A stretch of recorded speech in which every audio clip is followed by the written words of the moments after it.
Let's talk about it like it's 30, 40 years from now. The doctor comes in the room. He says, hey, pal, we got bad news. You're out of time. You get the bad diagnosis.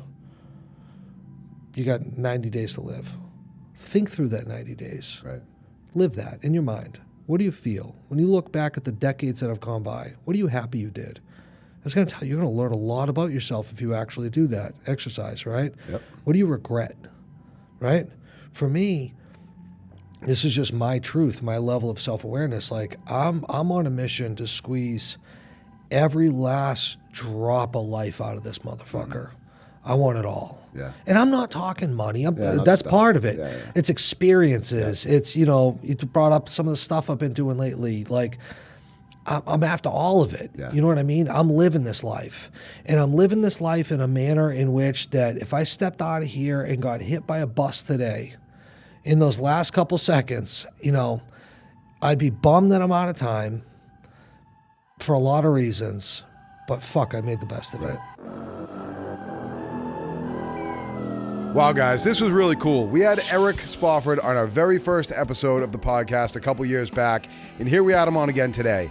Last time we talked about addiction, recovery, everything he had done with Granite State Recovery, and now we're talking about kind of the next transition in his life and where he's going now. He's an entrepreneur, investor, coach, real estate developer. You have to check him out on Instagram. He's doing some super cool things. Guys, enjoy the show. The Mic Drop. Subscribe to success. All right, guys, here we are on another episode of The Mic Drop, powered by Premier Mortgage Lending. We have Mr. Eric Spofford on today, local entrepreneur, investor, author, father, great overall person, coach, mentor to many. Welcome, Eric. Thank you. Yeah. Good to be here. As we were just talking about before we started, Eric was actually our very first podcast guest in the old office when we just kind of put it together with small mics that we ordered online, and we were just trying to figure it out. Episode one, the very first episode. That was probably, 2.5 years ago. And I think both of us, right? Yourself, myself, our podcast, everything has grown quite a bit in the last couple of years. Sure. It's been a wild couple of years. Pretty awesome. Yep. So, Absolutely. this podcast, the premise, the basis behind it is connecting community to success, right? Because there's a lot of people out there that I think can benefit from just hearing other people that have been successful, hearing what they've done and how they've done it. Last time when you were on, we spoke quite a bit about your early days, right? When you were addicted to heroin and everything from there, and how you started Granite and how you're the early piece, right? Which is awesome.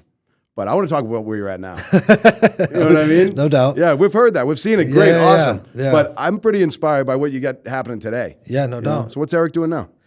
Oh, man. I mean, it really feels like, what are we not doing right now? I stepped down from my day-to-day role as CEO after, 12 and a half years at Granite Recovery Centers. I launched an organization, technically, I guess it would call it a family office, Spofford Enterprises, which, we've just really created as an overall umbrella that's overseeing everything that I'm doing. And so I'm still, active and involved somewhat at Granite. It's not a large part of my day. It's not in my day-to-day at all. Executive chairman of the board of directors, and I have my hand on it, and from really an advisory role. But we're developing real estate, we're investing in businesses, we're traveling, we're making connections, we're growing a personal brand, we're launching a coaching program. We're doing a ton. That's awesome. We're busy. We're 110 miles an hour. It's fun. Yeah, no, I'm watching it. And I'm watching it from a distance on social media, and it just looks incredible. Yeah. I'm like, this fucking kid is hanging out with Steve Aoki and this guy and that guy. I'm like, what the fuck is he doing? It's pretty awesome. So you're investing in companies, right? Yep. Businesses. Yep. Small local businesses, bigger companies. What are you doing on that front? Mid-market companies, Yeah. Really looking for companies that are profitable, that have a lot of growth opportunity, the ability that, that need some operating capital for us to come in. But I'm an operator. Right. I'm a guy that gets my hands dirty and works every day. And so I'm looking for opportunities that I can be a value add to. Yeah, that's what I was going to ask you. Are you getting in there? So you're getting in and helping? You're bringing more than just the cash? Yeah. Yeah. Yep. Absolutely. Yep. Trying to be a value add and plug in. I'm not a part of anyone's day to day. I'm not a part of any one business's day to day right now, but I come in and I do a little bit here and I'm involved there and then I move over here and, and so that's really kind of my entrepreneurial attention deficit disorder. Yeah. It suits that very nicely because it's a change of scenery every day. Every day has similarities where they're busy and they're long and they're productive and they're strategic and well thought out, but they're all different. Yeah. Let me ask you this, because this is something that I kind of suffer from at times, right? Do you get bored with something if you're like, if you don't have, that's what I'm kind of picking up on, like new projects, new things happening? I get bored. My attention span is about 6 seconds, and I think that's why, one of the things that drives kind of my entrepreneurial drive, is my own boredom. Yeah. Yeah. New things. Yeah, there's got to be bullets flying, explosions, Yeah. just all sorts of shit going on to keep me, entertained. Yeah. And Even some chaos and stress too, right? absolutely. Yeah. I talk about it all the time. You know what's interesting to me is how many people are like Debbie Downers on Monday. Monday mornings, they're like, it's Monday, the weekend's over. They come in with their coffee and their head down a little bit. I wake up on Monday mornings like I got a full week. Yeah. I'm like reloaded. That's awesome. I got a lot of the shit that I love, which is time to execute, right? To speak to what you're talking about, the most difficult day of the week for me is Sunday afternoons and evenings. It's like sacred for people, right? And so like I try to not call and text and and leave people alone so they can get their rest, but it's just so fucking quiet. Yeah, you want to get going. Yeah, it drives me crazy. Yeah, no, yeah. I feel that. Yeah. And I always look at Mondays or every morning when you get up as an opportunity. You know what I mean? It's like 100%. It's like you've said it before when we've talked, and I've even seen you make posts like that. It's like you need to be grateful and thankful, and even what did you say before? I really like the way you put it. It's like every day is another chance to get up and kick ass. You know what I mean? So Yeah, man. when people come in moping on Monday morning, or any day for that matter, it's like you could make today a fucking great day. You know what I mean? It's all your choice. Yeah, I really don't think people comprehend and understand that what they think becomes their reality. Like that's universally true. Like if you wake up and think about success and think about making your life what you want it to be and hitting your goals and getting better and improving and all those things, if that's what happens in between your ears, 1,000,000% that's what's going to happen in your life. Yeah. If you wake up and you're like negative and the crux that I think holds people back more than anything is complaining and gossip.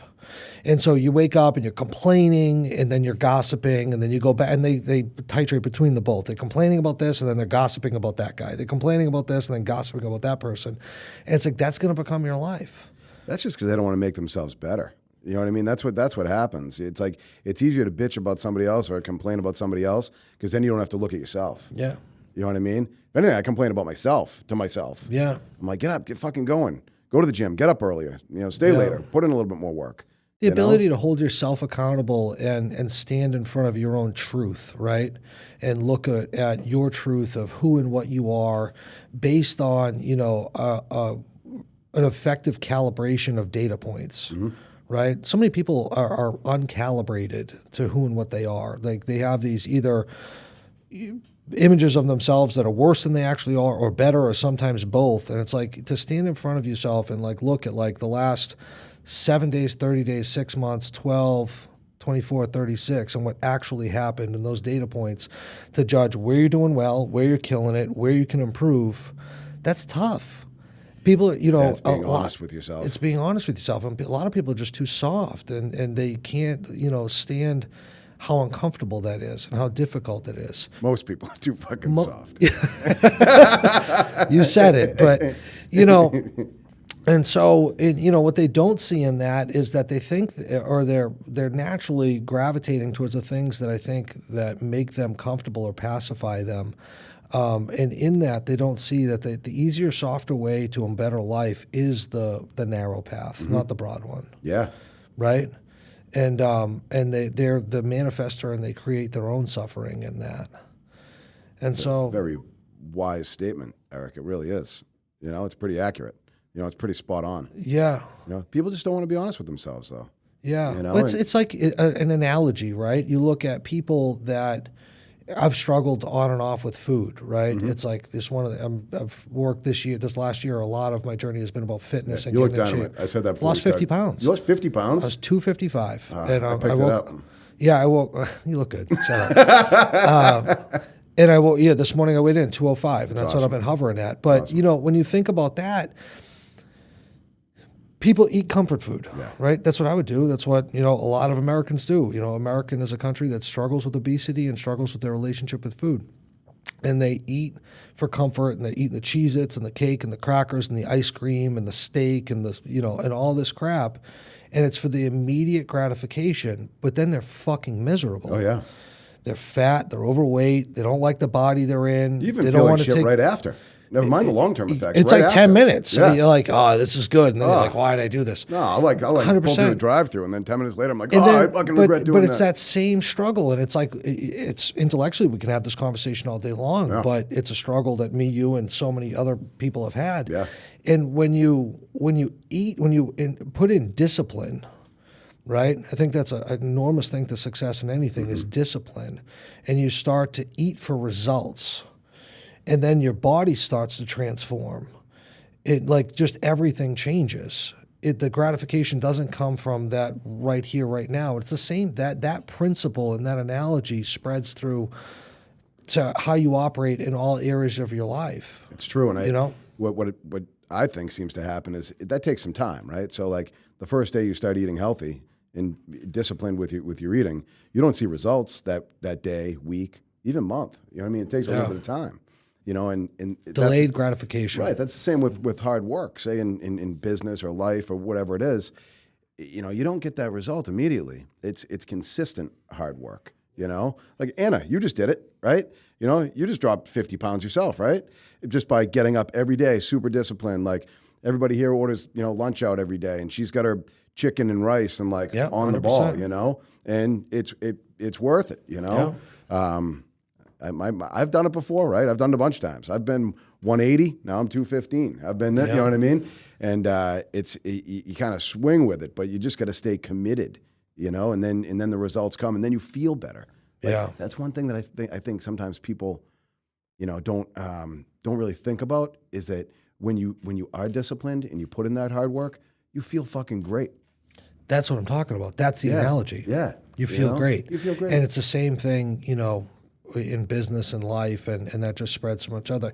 And, and today with the attention that's going on and everything that's kind of happening in social and the conversations and the focus on entrepreneurship and all these, skill sets and sales and, blah, blah, all this stuff, the less popular conversation, which I think is really the more important conversation, is the internal development, It's like people want to think that to become a millionaire is a skill set thing, an external skill set thing. I need to, be able to, and it is, but it starts from the inside out.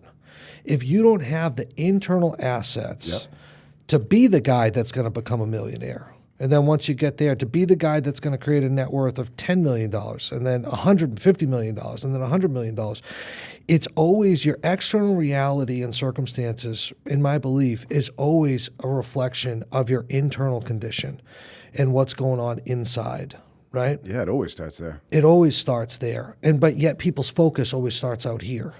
And so instead of, they want to be a millionaire, they want to chase success, they want to do all these things, their focus is out here, and so many people get lost chasing the sauce, focusing out here, and never turn inward and develop the man or develop the woman that is the person that will become the millionaire, that will get success, that will hit their goals. And so for me, a lot of that was kind of, these last few years was sitting back in reflection and going, how did I get here? Right. Like, how'd this happen? You know what I mean? Like, certainly this journey's been wild, right? It's a crazy story. I look at it and I'm like, I lived it. I was there every day. And I'm like, damn, that's some crazy shit. It's crazy. And I look at it and I'm like, it was really, I think that I was very committed to the development of an internal code of conduct, character traits, and stuff on the inside. And the more I continued to develop the inside, the more my external reality matched it and changed. But this wasn't your plan from the beginning. Today, was it? the plan's changed every day. I know that. You know what I That's mean? what I'm saying. Like that's what happens. Yeah, you know? exactly. But you knew what, in year one, you had this plan and you stayed focused on it. Then that changed to this, to that. You know what I mean? That's what happens. But it's all because you're doing the right things inside the whole time. Yeah. Yeah. And it is kind of amazing when you say, how did this happen? You know what I mean? I even think that myself. You know what I mean? It's like, I mean, I'm not where you're at, but I'm doing pretty good in life. And, it's like I fucking grew up with nothing. Yeah, man. You know what I mean? And I've had one thing my whole life that I've had: hard work.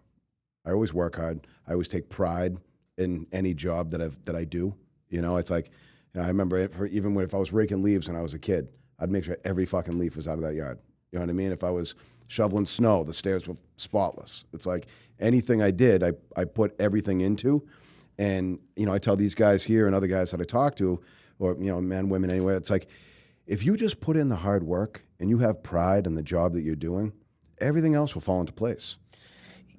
I absolutely believe that, but to take that, and I've said the same things for a long time, and a more recent revelation with that, in kind of coaching people and talking about hard work is there are people that show up and do hard work every day of their life. The janitor at the nursing home, that guy's up at 5 a.m. busting his nuts all day long. You know what I mean? And he's doing hard work. And so hard work is an absolute necessity. It's like the base ingredient, right?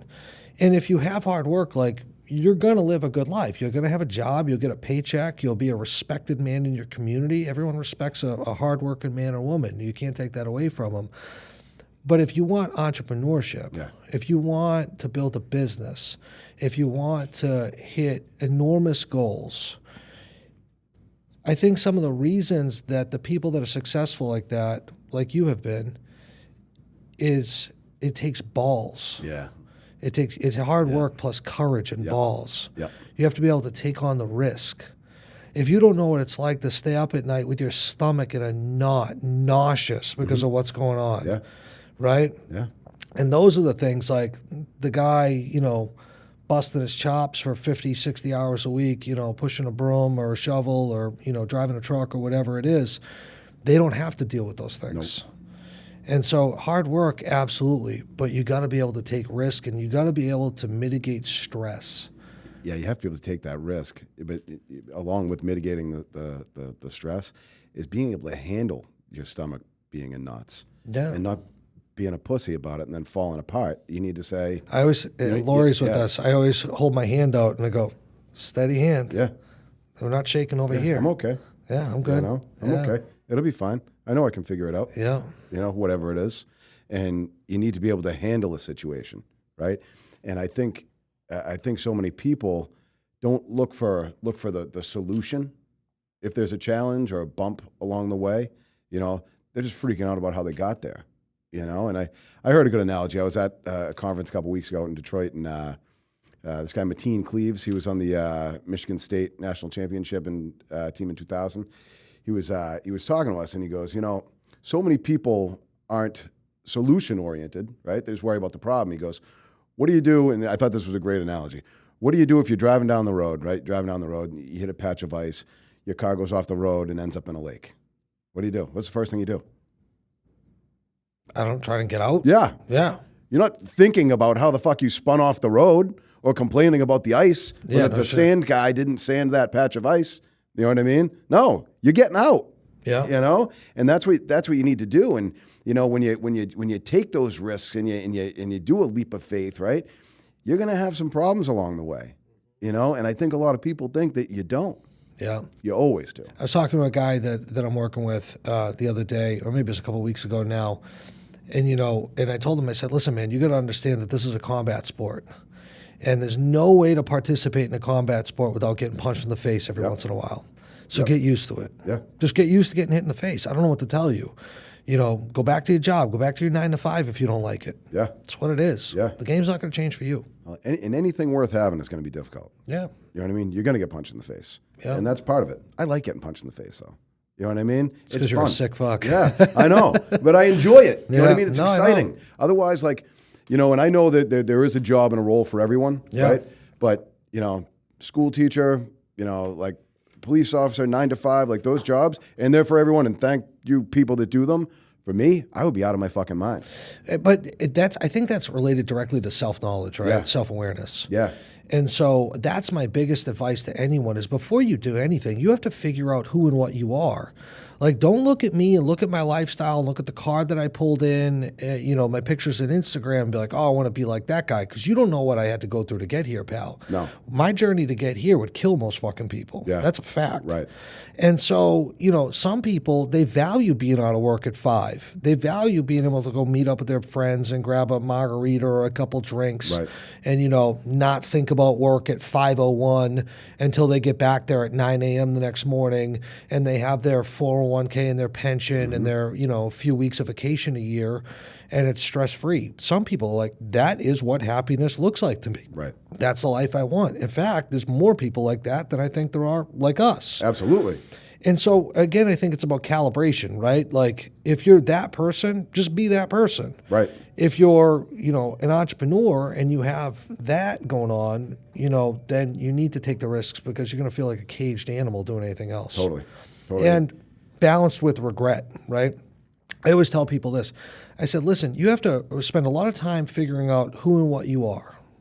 And then live that life. Yep. And then to kind of, level set that. Let's talk about it like it's 30, 40 years from now. The doctor comes in the room. He says, hey, pal, we got bad news. You're out of time.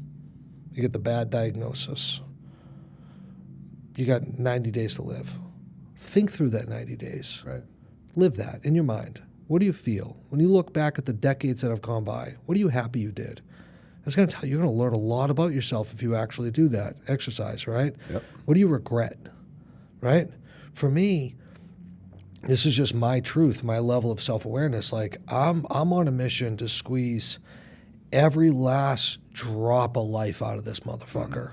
I want it all. Yeah. And I'm not talking money. not That's stuff. part of it. Yeah, yeah. It's experiences. It's, you brought up some of the stuff I've been doing lately. Like, I'm after all of it. Yeah. You know what I mean? I'm living this life. And I'm living this life in a manner in which that if I stepped out of here and got hit by a bus today, in those last couple seconds, I'd be bummed that I'm out of time for a lot of reasons. But fuck, I made the best of Right. it. Yeah, you had a great ride. Right. And I think I think it's very important for people to think about that. Even when you just said that right there, I was thinking about it. You know what I Yeah. mean? I'm like looking back on, like, thinking if I was in that position, it's like, there's a lot of things that, sometimes you get wrapped up in bullshit in the day to day. Yeah. And you should be enjoying more of life sometimes. Totally. You know what I mean? And I think that's something that everybody should think about. I think that's, again, great advice. Yeah. What's going on down in Miami? You got a place down in Miami now? Place down in Miami, Yep. doing business down there. Yep. Just signed a lease yesterday for our first office space in Brickell. Awesome. Yeah. For those people that aren't familiar with Miami, that's kind of like the downtown financial district. Yep. We're on the 7th floor of a very nice building down there. Man, we're making connections. We're looking at opportunities. Some of the stuff we're doing down there is, looking at the hospitality space, food and beverage type businesses. How's Miami right now? Is it booming? It's insane. Yeah. It's the hottest spot in the country, Awesome. possibly the world. That's why you're there, right? That's why I'm there. Miami's become a city. I mean, I guess it always has been, but COVID really supercharged the growth. I mean, you have the who's who's of New York that a lot of them left the city and came to Miami. Los Angeles and California has Everyone been left. just pouring into Yeah. Miami. And so, it's just a wild place to be. It's just an entirely different environment. Like, you're at dinner and, you got celebrities and all sorts of people just out there living. You know what I mean? It's pretty wild. Big extreme, though, too, from Salem, Wyndham down to Miami, right? Back and forth. Yeah, man. Yeah. I was thinking that one day. It's like kind of funny bouncing back and forth between here and there. It's not like Yeah. you're going from some other city down to Miami. Yeah. You're going from little quiet Salem, Wyndham down to Miami. Yeah, That's man. awesome. You know what I wanted to ask you about? I saw you posted, I think it was a video about how you started like a yacht chartering business, We bought a couple boats. right? Yeah. I think that's cool, right? So I think it's helpful for a lot of people just to know and kind of understand like how you do that. right? With anything, and that's just a good example of it. Yeah. Right? So I just bought a couple boats, and what'd you do to kind of get that moving? I started with a 43-foot Formula that I bought because I wanted a boat. Yep. I'm down there, and boating's a big thing in Southern Florida, in Miami. And then being the entrepreneur, I wanted a boat, but I don't want to pay for this boat. I Right. want this boat to pay me. Right. And so I just started learning. I started one thing I recommend for everyone, which is an unbelievable skill set for people to have. It's very easy, and it amazes me how many people don't have it. It's called figure it the fuck out. Right. Learn. Research, and so I started doing my research on the whole thing, and that was a lot of Google, a lot of YouTube, a lot of reading, a lot of watching and listening. Learning's even quite easy these days. You have a supercomputer in your pocket. Yeah. It's not like you have to go to the library and read fucking books. I tell people all the time. I was just going to say that. I'm like, when I got started, I literally had to go to the library and use the Dewey Decimal System. Right. I didn't even have a MySpace. Yeah, you know what nothing. I mean? Like nothing. I didn't know what a Google was. Yeah, it didn't exist it's amazing. People still won't do it. Yeah, I know. But So you started digging into it. Yeah. digging into it, and then started networking down there and found some people, and got my feet wet with and that's a nice day boat. It's got a little bedroom. It's got a galley and a kitchen and a bedroom and a bathroom and a shower in the boat, and you put about 15 people on the boat, so you could do overnight stuff there, but it's not a yacht. Right, it's going out for the day. Yeah, it's mostly going out for the day. And take a nap downstairs if you want, or, if you have kids, let them chill, whatever it is. And so, we started making money with that. And I like it, I like it. You know what's funny about, I spent 12 plus years as, in Granite Recovery Centers, and I'm very proud of everything that we did, and we made an enormous impact, and the business continues to, on addiction, opioid epidemic, and all that stuff. But it was a business that I gave 16 hours a day for more than a decade that revolved around people having the worst time of their life. Like, you know what I mean? Like, when you're talking about I need boating. I need to come there or I'm going to die. You know what I Right, mean? like, And it's like, oh, fuck, And so a lot of the stuff now is that I'm in is like kind of the opposite, like boating, yachting, charter rentals. Like no one's renting or chartering a 43-foot Formula, or now we just bought a 92-foot Horizon. 92 feet. Yeah, it's a ship. It's a yacht. It's a 5-bedroom, 5 estate bedrooms, 4-person crew, chef. I mean, it's an experience. Nice. Yeah. And no one's taking that thing out for a week to go, cruise around the Bahamas like in a bad mood. You know what I mean? Like they show up, they're pumped. Yeah, they're having fun. They're having fun. And so, a lot of the stuff that I'm trying to do now is just kind of the opposite of, from consumer behavior standpoint. Right. Like they're having a good time. That's why hospitality. We're starting a hospitality wing. I had a full day of meetings yesterday, assembling a team. We're going to build some restaurants. We're investing in some nightclubs, restaurants, et cetera. Again, people aren't going out, getting a couple drinks and, food or table or whatever it is in a bad mood most of the time. This is about having a good time. I mean, you deserve that.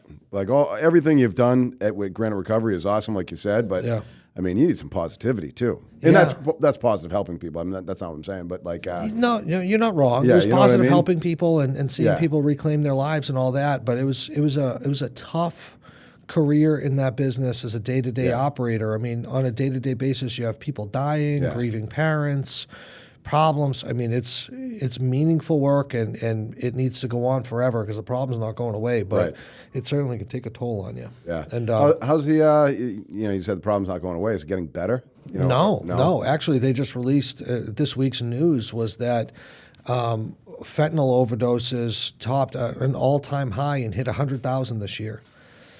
And so, a lot of that,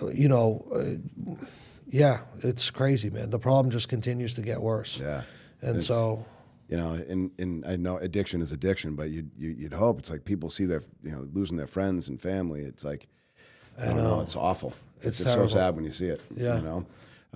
But you've done a lot to help. Everybody at Granite Recovery has, which is fantastic. Yeah, We need more people trying to do the right thing. That's right. And if you think about it too, right? That's where all your success came from the very beginning. Like we talked about last time, it's like just from trying to help people. Just trying to help people, You know? bring value. That's it. Solve problems. Yep. Solve problems, help people do the right thing. Yeah. And, now you're just doing it in a different way, and you're doing it with a little bit more fun. Yeah, that's it, man. Which That's is cool. it. Yeah. What's on the horizon? What else? You got restaurants coming. You got the boats. Restaurants, Anything else that boats. you can talk about? We're developing real estate. We're developing a lot of multifamily. I got sets of plans Around here still? around here, and we're looking at Florida as well. Around here, we're looking at apartment buildings, some mixed use with commercial. The commercial space, we're looking at being our own tenant and opening some restaurants in our own buildings. Yep. Kind of being the landlord and the tenant type thing, which I enjoy. Down in Florida, real estate plays, some of the stuff we're looking at, making investments in. What's big down there, and people are doing very well, Airbnb.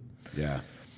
Airbnb, it's killing it year round, by the beach, and getting enormous cap rates and enormous returns on their investments. A higher level of management and, business that goes into it, but the returns are phenomenal. I've got a few friends right now that have just picked up some properties, and So- the numbers are ridiculous. The numbers are ridiculous. So it's ridiculous. that's top of mind interest right now. Yeah. What else do I have going on? All sorts of stuff. Doing a lot. I was quiet on social media for a long time, and more recently started getting out there and elevating and building a personal brand. Yeah. And so I've been focused on that. Yeah. The why in that is, I realized I really like to teach and I really like to coach. It's how Granite Recovery Center started. Yeah. Granite Recovery Center started by me creating a platform that I myself went in and taught every group to every client for years. Did you? For I didn't know years. that. Yeah. I was taught every group, and the business eventually grew to a size where I was doing that less and less and less, to the point You had where I to was run the doing business. I had to run the business. Yeah. Exactly. I mean, we went from one guy, me, to 330 employees, and Yeah, you can't do being it all at that an 800-pound gorilla in the space. And but it was something that I missed. And, so doing that in a new way, we just launched a little beta version of a coaching program. Yeah. We had 40 people sign up. So having fun with that on Tuesday evenings and developing that into something that'll be pretty kick-ass that we're going to launch and kind of monetize. Yeah. That's cool. in I was 2022. wondering why you were doing everything that you're doing on social media, but that makes sense. Yeah. You know what I mean? That makes sense. Yeah, the coaching program I'm really enjoying. I'm going to keep that accessible, that almost anyone can afford it, once we charge money. And the only reason we'll charge money is because, you need people to have skin in the game. Absolutely. That's important, Always. right? And one of the things that I like it, as I looked out on the space of influencers and online coaching and, business people, and I looked at them and I'm like, you guys are articulate and know some stuff, but you've never actually done this. There's a lot of that. There's a lot of that. And so, one of my things is I'm getting out there. I love saying, I'm like, yeah, I'm going to be an online coach, but I'm not an online coach. Right. This isn't my business. This isn't how I make money. It's not how I pay my rent. I don't really care, And so looking at having fun in that space. And then another thing that became apparent in the world of investments and deal flow and opportunities in the world that we're living in and quickly moving into the future in, is that the people with the most attention always have the most opportunities. Yep. And so that's the other reason for personal brand is the opportunities that are flowing in through that already are crazy. Crazy. Yeah, I mean, people see you. People see you. That's You're what it visible. takes. Yeah. You're visible. You And so, that's deal flow, that's opportunities, that's collaborations, that's networking. Yep. Contacts. That's networking. You know what I mean? And Instagram and your social media channels are the business card of today. Yeah. You know what I mean? And so now it's funny when I'm out, especially in Miami, I haven't handed a business card to anyone. It's like, oh, let me see your phone, and we plug each other's Instagrams. Yeah, you don't even need to. Yeah, that's how you connect. Right. And so, and then that gives you a full feel for that person, because that's their personal brand. That's what you put out for the world. That's a good point. I mean, what's a card tell you? Their email address. Exactly. It doesn't tell you anything else. Yeah. If you pull up someone's Instagram, it's like, oh, okay, that's what they're all about. Yeah, totally. That's what they do professionally, family, lifestyle. That's what they're into. Yeah. It's pretty cool. We've been trying to work on building mine up, but it takes a little bit of time too from the beginning here. Yeah, totally. But we'll get there, right, Anna? Right, we'll get there. I came back from some meeting I was at about 6 months ago, and there was this kid on there. It was a mortgage, top producer in the country thing. And this kid was telling me, he's like, yeah, he goes, I get 20 to 30 leads a day coming in for mortgages through my Instagram page. I'm like, get the fuck out of here. I'm like 20 to 30 a day. That's huge, And so I pulled up his thing. He had like 30,000 followers or something, right? I come back, and at the time I had like 1,000 because we weren't really doing a whole lot. I come back, I'm like, Anna, we need 20,000 followers by July. It was like April. She's like, this is not happening. I'm like, yes, it is. We can do it. We made a good push. We didn't get to 20,000, but we will. We will. But yeah, I mean, that's a good point. Yeah. You know what I mean? Because people think they feel as though they already know you, Yeah, And totally. You're doing an awesome job with it. Thank you. You look like a real baller out there, Eric. I mean, you are, right? Trying. Right? You are. That's why it looks that way. I love it. I love it. You know what? It's good too because it's like an inspiration. Yeah, no doubt. It's like I always look at, and I tell these guys here to do the same. I always look at people that are doing 1,000 times better than I am. The people that are number one. You know what I mean? That's what I'm going for. That's what everybody should go for. You don't want to, be aiming to be like the guy next door that's, got a house, a lifestyle. It's a little bit better than you. Fuck that. You know what I mean? I want to go all the way. Yeah, no You know what I doubt. mean? So that's what you need to compare yourself to. You need to compare yourself to the guy that's zipping around on a jet. You know what I mean? With his fucking Bentley. You know what I mean? Yeah. Seriously, Yeah, no, and I I like get it. I think it's a good inspiration for people. You know what I mean? As long as they don't think that that's all it is. You know what I mean? Because I think some people... There's got to be depth to it. Yeah, only focus on stuff. And it's more than that. You know? Yeah, but in that world, it's visual and audio, right? And so it makes sense to put that stuff out there because it's what gets people's attention, but does. then tie it to a deeper message, Right. Which is what I'm trying to do. You do. That's why I like yours, because you'll have that which catches someone, right? Yeah. And then you'll have another clip of you giving some really solid message. Yeah, You know? exactly. I like it. Yeah, I like it. That's what we're trying to do. Dude, you're kicking ass. Yeah, I love appreciate it, brother. You know too. what I mean? I love it. I love you coming in, talking to us. I love seeing a local kid that had struggles and overcame and kept kicking ass today and is doing incredible. How old are you? 35? 36. 36. You're getting old. Getting old, Getting man. old. Catching Feel up it. to me. I know. How old are you now? 43. Yeah, it's around the corner. It Just, happens fast. It happens when you know it. I know. I was 15 like 10 minutes ago. You know what I mean? I joke about that. Like I just got the thing. I graduated high school 25 years ago. Like 25 years ago. How'd that happen? Yeah. I'm only 22. I know. But it does. You know. Well, hey, we're gonna keep watching you. We're gonna No keep. doubt, man. Yeah, thanks for having me. Yeah, no, thank you for coming on. Keep watching you grow. The coaching, I think, is huge. If anybody wants to get in touch with you on that, how should they go about doing that? Instagram, Just at jump on Eric Instagram? _Spofford. Yeah. Okay. Yeah. And there's a bunch of fake accounts. Mine is the one with the blue check. That's the only account that I have. Okay. Yeah. All right. So, people, get in touch with Eric. Look what he's done. It's absolutely amazing. And he's a great dude, and he'll help you out. And that's what I like about you, too. You're always willing to share knowledge and talk to people. That's what it's about. I love it when I see people reach out to you on Instagram when you make those. Actually, like I usually it's just when you're flying, right? And you'll say, hey, throw me questions, and I'll answer, right? You're always getting back to, hey, let's meet up, let's get together, generous with your time, generous with your knowledge. And that's what, everybody should be, right? Let's help others by helping others. We'll Relationships. We'll all grow. Right? All right, Totally. kid. Thank Awesome, you. man. Thank Appreciate you. it, buddy. Appreciate it. The mic drop. Subscribe to success.